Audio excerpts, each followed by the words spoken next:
নমস্কার বন্ধুরা, আশা করি তোমরা ভালো আছো, ভালো থাকবে।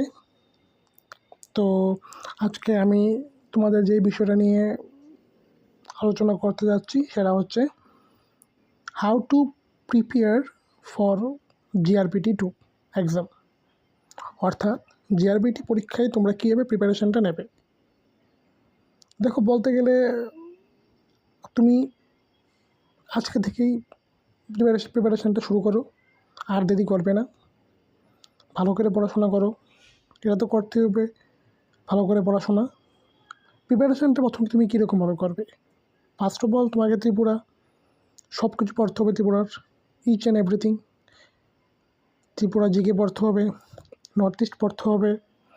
আগে এই দুটা জিনিস শেষ করো, তারপর Indian history, Indian geography, national, international তো আছেই, সব মিলিয়েই তোমাকে পড়তে হবে। কিন্তু প্রথমত ত্রিপুরাটাই আগে পড়ো, তারপর তার পাশাপাশি ইংলিশ যে grammar, synonym, antonym, article, preposition, narration, এগুলি প্রত্যেক দিন বাড়িতে প্র্যাকটিস করো। যার ফলে তোমাদের কী হবে দেখো, যদি তোমরা ইংলিশে ভালো স্কোরিং করে ফেলো তাহলে তোমাদের অনেক ক্ষেত্রে সুবিধা হবে। সুবিধাটা কীভাবে বলতে গেলে, তো সুবিধাটা হবে,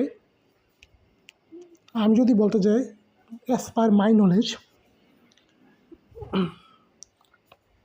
জিকে থেকে ইংলিশটা অনেকটা সোজা।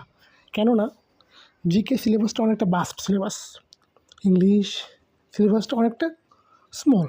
যেমন এটার মধ্যে, ইংলিশের মধ্যে article, preposition, narration, group verbs, তোমরা জানো, সিনোনিম, অ্যান্টোনিম, এগুলি পড়লে অলমোস্ট, গ্রুপ ভার্বস, ইডিয়ামস, এগুলি পড়লে অলমোস্ট ক্লিয়ার হয়ে যায়।